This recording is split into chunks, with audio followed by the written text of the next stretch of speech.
Hello, welcome to Val's Crafty Creations. Today I have an outgoing swap that I'd like to share with you. This swap is called Altered Mini Glass Bottle Dangle. And since I recently got into jewelry making again, I thought this would be a really fun challenge. And I thought I would shop my stash as much as I could. So I dug through what I could find. Found these Dollar Tree beads. And I found this pack of odds and ends someone gifted me. I think they got it at Michael's. I thought, well, there's some charms in here. We'll see how we can use that. I used these vintage flowers that I had picked up for a previous swap. I'm changing to use some of those. And I had an idea that I needed something for the background. So I happened to stumble upon this old sewing pattern in my stash and has my grandmother's initials on it, so that was pretty cool. I don't know if I remember her making it, but when I opened it, I found some of the pieces were missing and they were all cut out, so I assume she made it. I did find the date, it's from 1964. So yeah, I thought, well, that'd be pretty cool, so I used a chunk of that.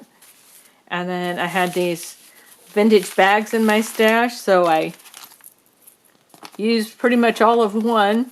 This is all I have left of that. And I got to use my Mod Podge that I picked up at Dollar Tree. Just found some other broken jewelry that I thought maybe I could use. I went into Michael's one day looking for the gold thread on a spool so that I could use it to, twist up and put behind embellishments and such. So I got to thinking, well, I could try this, and found out that you get 2 threads, and then you can actually untwist even further, and you'll get 4 threads. And so if you untwist it, and then you can coil it on your fingers, and for a more affordable price. I thought this would be a way to go. I also picked up the silver, and I used quite a bit of that on different things all the time. And I used some of these yellow pearls and just some other beads that I had in my stash.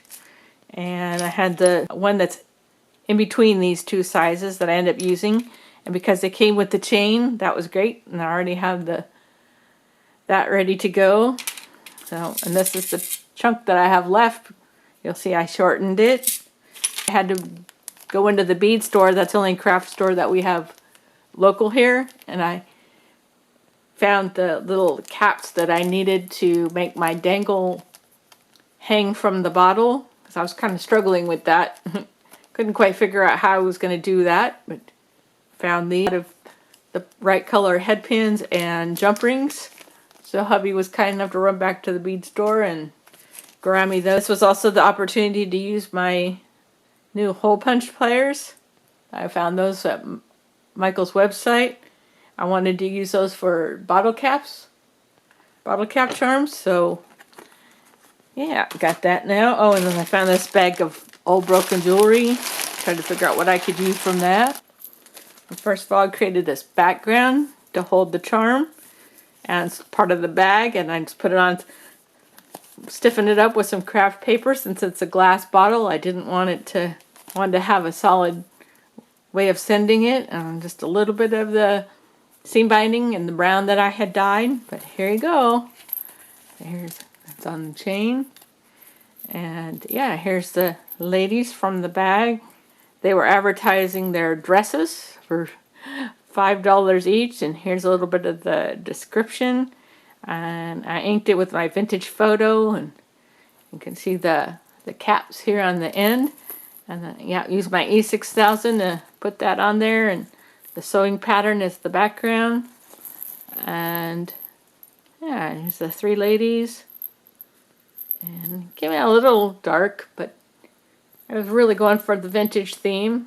I had to kind of mix my metals a little bit. I didn't have the right bead caps, but I think it's fine. And use this other chain for the dangles. And oh, this was the other thing I found at the bead store. It's a little key.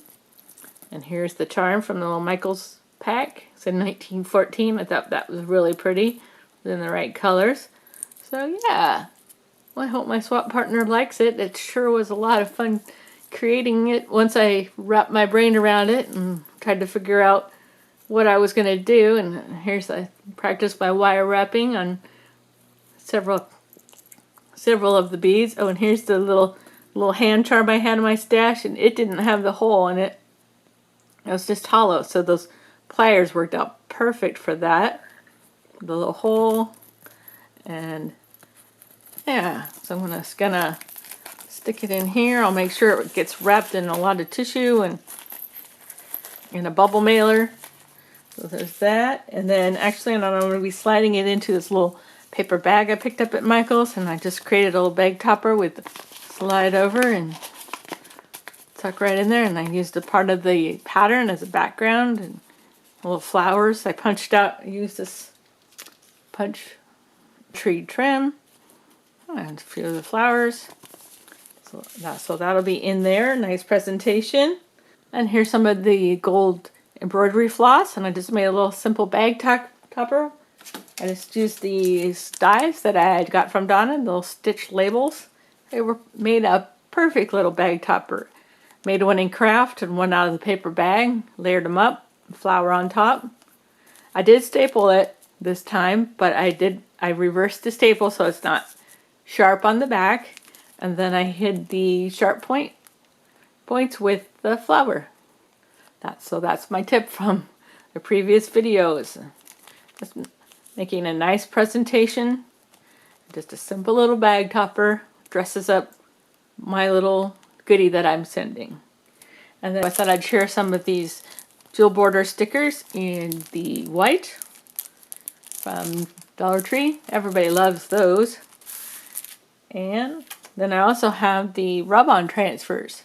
I thought that'd be perfect because if she wants to do some more glass bottles, you can rub those on there and Mod Podge over it. And, yep, so that's my thing. Tree trim for wrapping around the tissue once I get it all put together.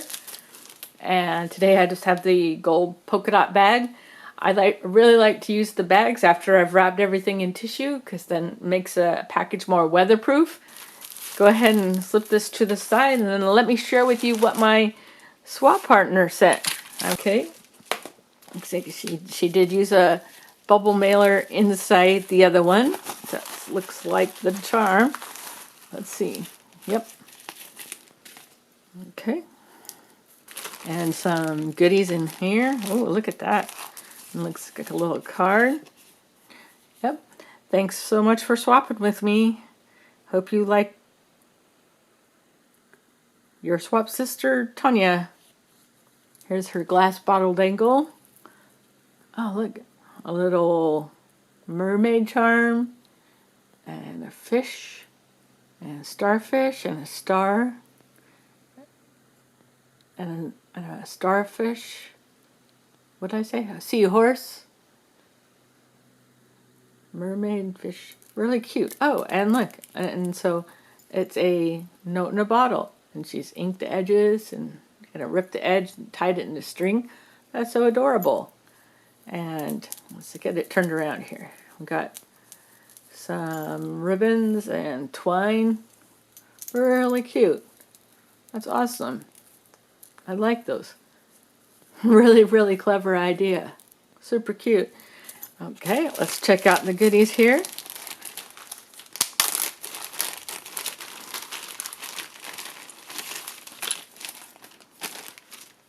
Oh, yeah, okay, this is part of the collection that the note card's from.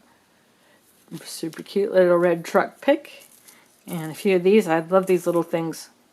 I've used them on a few different projects. Those little pumpkins and gems. Oops, uh-oh, something broke here. Let's see what that said. What does that say? Oh, grateful. That's fine. We'll cover it with the flower, no big deal. Perfect. Cool. And some leaves.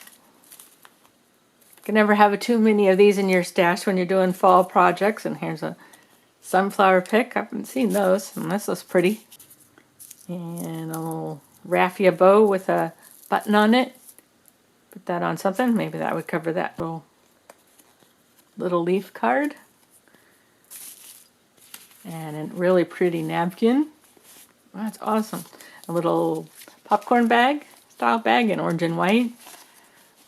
Well, those are some great goodies. That's awesome. Really great for fall craft projects. Yeah. Well, thank you very much to my swap partner. I do appreciate you swapping with me, and I really love your little charm. Oh, I missed one. Here's a pumpkin. Okay, well, I'm going to go ahead and get this all put back together here, clear my space, and get my swap off to my swap partner. Really do appreciate you stopping by Val's Crafty Creations today. You take care, and we'll catch you on the next crafty video.